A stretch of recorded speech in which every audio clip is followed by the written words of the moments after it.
സംസ്ഥാനത്ത് അവശ്യ സാധന വില ഉയരുന്നു. കുതിച്ചുയർന്ന പച്ചക്കറി വില. തക്കാളിക്കും ബീൻസിനും അടക്കം വില 100-നടുത്ത്. മീനിനും വില കുതിക്കുന്നു. ടി.പി. ചന്ദ്രശേഖരൻ കേസ് പ്രതികൾക്ക് ശിക്ഷാ ഇളവ് നൽകാൻ സർക്കാർ നീക്കം. ടി.കെ. രജീഷ്, മുഹമ്മദ് ഷാഫി, അണ്ണൻ സിജിത്ത് എന്നിവരെ പുറത്താക്കാൻ ആസൂത്രിത ശ്രമം. കണ്ണൂർ ജയിൽ സൂപ്രണ്ട് പോലീസിന് അയച്ച കത്തിന്റെ പകർപ്പ് കേരള വിഷൻ ന്യൂസിന് നിയമപരമായി നേരിടുമെന്ന് കെ രമ. രാജ്യത്ത് പരീക്ഷാ ക്രമക്കേടുകൾ തടയാൻ നിയമം കർശനമാക്കി കേന്ദ്ര സർക്കാർ. സംഘടിത കുറ്റങ്ങൾക്ക് 10 വർഷം തടവും 1 കോടി രൂപ പിഴയും. വിജ്ഞാപനമിറക്കി കേന്ദ്ര സർക്കാർ.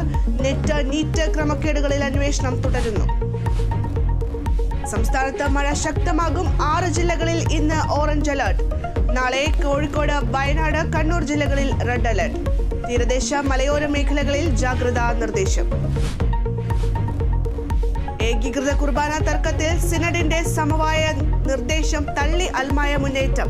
ഞായറാഴ്ചകളിലും വിശേഷ ദിവസങ്ങളിലും ഏകീകൃത കുർബാന എന്ന നിർദ്ദേശം അംഗീകരിക്കാനാകില്ല. ജനാഭിമുഖ കുർബാന ഔദ്യോഗികമെന്ന് പ്രഖ്യാപിക്കണമെന്നും ആവശ്യം.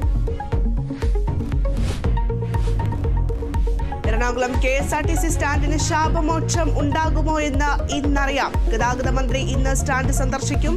മന്ത്രിക്കൊപ്പം വിദഗ്ധ സംഘവും. 2020 ലോകകപ്പ് സൂപ്പർ 8-ൽ ഇന്ന് ഇന്ത്യ-ബംഗ്ലാദേശ് പോരാട്ടം. മത്സരം രാത്രി 8 മണിക്ക് ആന്റിഗ്വയിൽ. യൂറോ കപ്പിൽ ഫ്രാൻസ് നെതർലാൻഡ്സ് പോരാട്ടം സമനിലയിൽ. പോളണ്ട് ടൂർണമെന്റിൽ നിന്ന് പുറത്ത്.